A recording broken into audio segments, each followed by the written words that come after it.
think we can talk about, if you want to bring it to Schroder, Pritchard versus Schroder at this point. Well, so that's the thing. So that's where I don't want to, I mean, we can go there now. It doesn't really matter. Let's do it. When earlier in the year, when I was, kind of not even a few weeks ago, when I was clapping back at like the Schroder crowd, it was kind of like, what do you expect the guy to be? Like, he's a flawed player. You bring him in there to get buckets. He's not the guy who's going to lead your team and involve all the other players. He's going to drive you nuts by taking shots and dribbling the ball, but that's who he is. And you knew you got him. You were just happy to have a player of his skill level here. And he saved their ass multiple times by being the only guy who could score when everything else had shut down, and they can really attribute 2 or 3 wins directly to his efforts. Oh, that Milwaukee one? Yeah, for sure. Yeah. So there's no doubt about it. But what I didn't like is, if you're going to complain about Schroder knowing full well what he is, present an alternative. And at the time, they didn't have one because Pritchard was playing so poorly.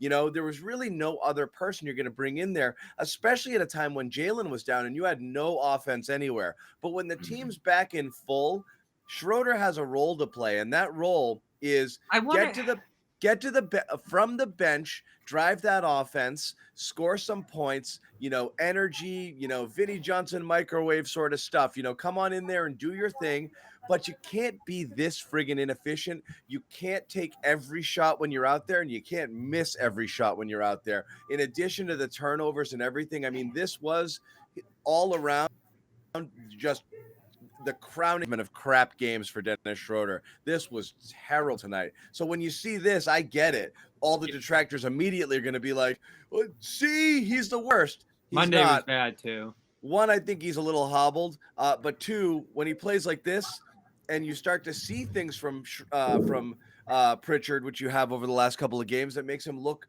a little bit more competent and usable, you can start to make an argument now about the minutes. Yeah, and that's what you really want. The one thing I think I want to see more of is like real legitimate competition where guys who, if you're struggling, there's a guy that's ready to take your spot if you're not getting it done. Was that what Romeo starting tonight was? I kind of felt that way, yeah. I mean, I love what Romeo did tonight. I mean, and the other guy, we can talk about him later, but Rob was sensational today. Yep, with his we're going to overall get into game. some Rob too, yep. Just great flow at both ends of the floor. There was that one sequence defensively, and we talk about Rob, as far as like being just such a quick jumper, where there was a sequence where he contested the shot, was out of position, the guy reloaded, was able to contest that shot, and then the guy just look at Joe Sway, not ready. That's you just gotta Joe be Sway. ready when you're called upon, like Romeo, like Pritchard, and Joe Sway's just not. We give him all these examples, and he's just like, what? What? When you get your opportunity, you got to cash it in. Okay. That's Absolutely. what they say. Yeah, absolutely. Isaiah Thomas, when he was in Boston, people forget that Marcus Smart had a little ankle boo-boo, and that's how Isaiah Thomas actually started playing. And next thing you know, he's a 2-time All-Star. So let's be clear.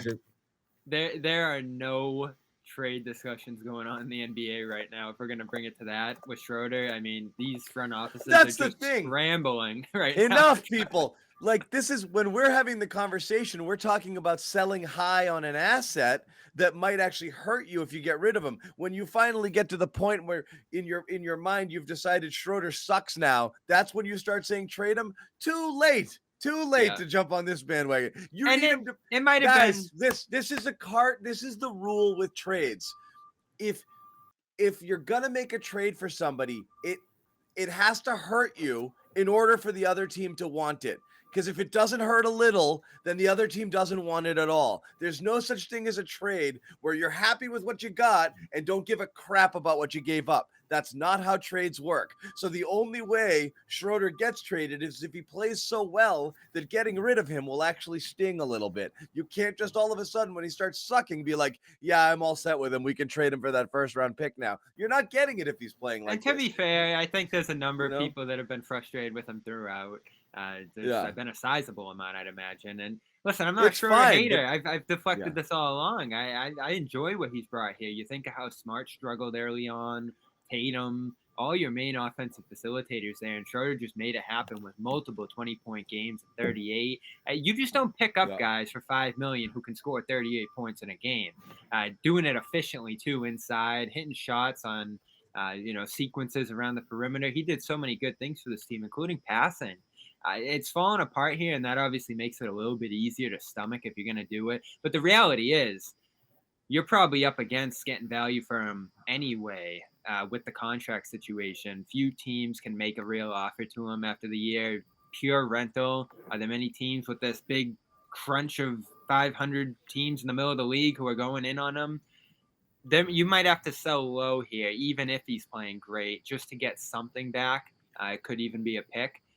But I've said all along, it makes sense. You can't let him walk at the end of the year. And that's what his play has led toward, right? Like, there's a team that's going to probably give him the full mid-level. Maybe there's a team that gives him cap space, but I don't see that.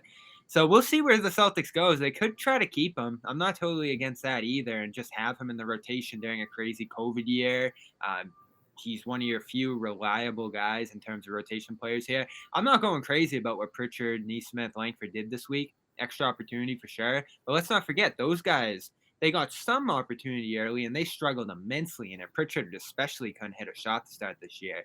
So I'm not 100% ready to sell this position out to Pritchard if we're going to go in that direction. But there's more of a case there. And again, I think some people in the chat are suffering from selective memory with some things. Like, at least in this group, I'm a big Dennis supporter, and I think he's been critical to what they've done early. I'd still, even though I actually like what Dennis Schroder does, would have traded him at his peak value, simply because I don't think this is a year that they're going to contend. So yeah, if he starts playing well again, I'm all for that New York thing's still there, though. No doubt about it. Especially if there's something there that's going to be a reasonable facsimile, and that's all you're trying to get from Pritchard is, oh, okay, a little bit of offense and a guy I'm not afraid to play, because his minutes over the first 20 games were really, really bad. But the last few times out, a bit more confidence, getting into the lane a little bit better than he was before. That was something that wasn't happening at all early, and the shots falling. So that makes a huge difference. And he's not killing you on the defensive end either. He's even grabbing some boards. I think he's been good defensively. He's been good defensively. So you don't have a beef with him right now. I like what we're seeing. Yeah, I like what we're seeing, but it's still a relatively small sample size compared to what we've seen prior to when he wasn't playing great. I think, Bobby, to your point, he is playing with a greater amount of consistency the last few outings, but I need to see more. I need to see at least another 3, 4, 5 game stretch so I can feel confident that, okay, this is him. This is who he is. This is what we can count on and expect. I don't feel that right now. I just feel he's had a couple of really good games. Yep, with a ton of rhythm and room for error out there. 28 Fair enough. minutes. I'm going to let Joe Sway's done giving his tour. Joe Sway's done giving his tour, so we're going to let him in here.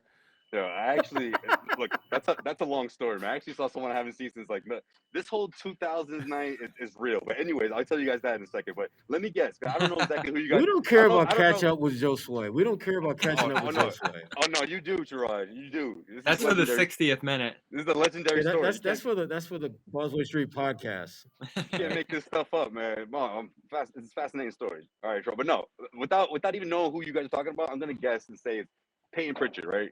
Bobby, you want to see more of him? You got it. That's what you guys talking about? See, I think it's in play now. I love what we're seeing now. Yeah, it's definitely in play, but I'm still waiting for consistency here. Like I'm not ready to give him the keys to be the backup point guard. No, just for background, Joe Sway, all we said is, Schroeder's had a couple bad games, and all of a sudden you're starting to see the trade Schroeder stuff pop up, which we're like, okay, it doesn't work that way when he's bad and you don't want him anymore, whatever. But really more say, who wants him tonight?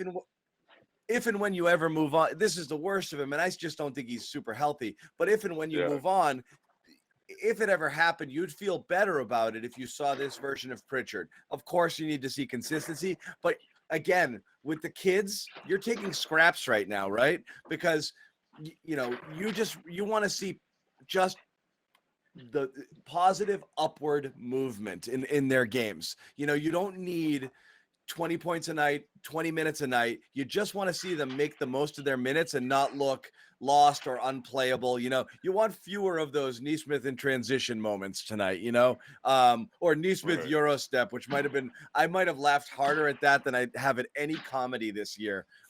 Nesmith trying to Euro step and drawing that offensive foul was one of the funniest things I've ever seen. But you want to avoid those, and you want to have some good moments. Romeo, good moments tonight, you know? Right. And that's exactly what we were talking about the other night, right? Trying to put those guys together and turn them into one solid piece.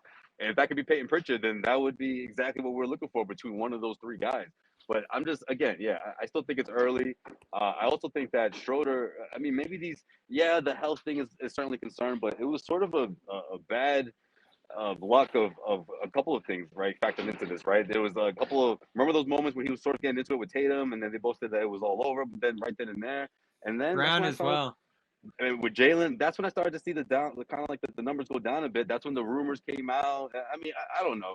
I don't think it's something that he's like saying, you know and what? And he goes to the bench. I don't really think it's interesting move today. I don't think it's the thing that it's him saying like, oh, I'm giving up on this team or whatever. But I just feel like it's a bad coincidence of all these events coming together at this time. And of course, the next 3 or 4 weeks, we're going to find out what happens because the Celtics are going to try to do something here, some sort of roster shakeup. I don't think the Joe Johnson signing is the end of it here. So we'll wait and see. Wait, Joe Sway, what are you saying is a bad coincidence? I lost you for a second. I just think it's a coincidence of him getting into it with Tatum and Brown. All of a sudden his production went down. Then Dennis? came, Dennis Schroder. Then he's unhealthy. It's just been a bad combination thing. And then that's when Celtics fans are like, oh yeah, get rid of this guy. He's a well. Why do you think it was automatic early this year? Wing was out, or your first guy was out. Really, anybody was out on the Celtics. Schroder would start. Tonight was the first time all year that they didn't do that. And I haven't seen a quote from Ime on it yet. Just a curious decision because that was without a thought. Bobby, Romeo's last start, Schroder was out with the non-COVID illness, right? So this is the first opportunity that you could have started him in that place. Yeah, okay. I mean, how often do we see him sit out the entire fourth quarter pretty much? And that's what happened last. Well, that's happened 2 nights more ago. lately. Yeah. Yeah, lately, but he came back in tonight. I was surprised. Even for a couple of minutes, I was surprised. He's not a closer on this team anymore, for sure. But you knew 2 nights ago when Peyton Pritchard hit those 3 shots that we're not going to see any more Schroder because you were happy with that. That would have never happened 3 weeks ago. No, it's a great point. There's a lot of momentum going against them. And like I said a few minutes ago, I don't think there's any trade talks going on in the NBA the way this G League and COVID crunch is going on through the new year. I think that sort of thing will be settled like many other things close to the deadline, which is now 50 days away. So we're 7 weeks or so out from that deadline. That's a number I'm keeping tally to, as trade obsessed as I am. So this isn't happening in the immediate future, but it is interesting, Josue, as you say, to see him phased out of the roles, even with a fairly limited roster right now that he was in earlier this year. Closing lineups, he's not in against the Knicks. I don't believe he was in against Philadelphia late, if I remember correctly, and then again tonight before he goes back in. Being moved out of the starting lineup, too. It wasn't a matchup thing. The Cavs are a pretty big team out there. You put another wing. Maybe that's sort of what you were trying to gear toward there. You didn't have a second 4, so maybe this is a spot where you would have started Grant if you were fully healthy. So I don't know why they did that. I'm waiting for a quote. I think that's a very telling move that they moved him out of the starting lineup. Well, no, I think if you're Ime, this is a great way to show people like Langford, Neesmith. But Langford was hey, bad in that game on Monday. Right, but I think it's also a way of him saying, look, this is your path to getting minutes here, like look what happened to Pritchard here, I mean, obviously knocking shots is an obvious thing that helps his chances, but also just being engaged on both ends of the floor. I think he did a tremendous job tonight, and the same thing happened a couple nights ago. Why do you think he went to the bench, Sherrod? I think he's just at that point now where there's no stable group or collection of players he can rely on. I think he's just got he's got to reach. He's got to try, experiment. I mean, to me, the one thing I always loved about Brad Stevens was that if you were on the active roster, you knew there was a chance you might play. You absolutely knew that was a chance. And I think that if there's only one thing Ime I would like to see him adopt from Brad, that will be it. The fact that you need your players to feel as though they need because it's going to get called. You're going to get a chance to play. I don't think he necessarily does that as well as he should. I think he's understanding as he learns how to be a head coach. You gotta empower your players to feel as though they've got a shot at playing every night. Because there's nothing worse than seeing a guy ahead of you playing like crap and you don't play at all, or you don't play much. Especially like 30 games into the season. What do you think? What do you think it was, John? With what? Why it started? Schroder sitting, yeah. I think size played a role into it as well. So sometimes you just have to look at the other side and see what you can get away with there. But in this case, that would be a consideration. But tonight they started 2 point guards. Cleveland did. So I don't think that would have been it, right? Because you didn't have a liability there. I'm saying size generally could be why you wouldn't want to go with the 2 shorter point guard type guys there.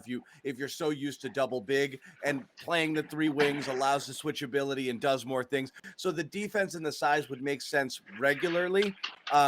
Not necessarily in tonight's game, but that's why I like it there. I also like it for shooting. I also think just in terms of roles, it's much easier to hold your rotations when you're not constantly moving people around. If in your mind you want Dennis Schroder to lead that bench unit and that bench offense, it makes more sense to plug someone else into the starting lineup and leave them there. And so maybe now that Jaylen's back, he's decided I've always wanted Dennis on that second unit, so I'm keeping him there. And that's just going to be that. Point. Yeah, so that allows you to set your rotations. It's not as much a demotion as it is this is the role I envisioned for him, and I need to start using him in it. I've got guys out right now that have the ball in their hands a lot in that first unit, and I don't want Dennis out there with Jaylen and Tatum right now. It's going to muck things up. Plus, I still want Marcus to have the ball in his hands because I want him to be out there making plays for those guys too. It's just him in that role. Yeah. It's a stranger combination there. So I don't love it when they're all in there together that much. And maybe that's what I would guess.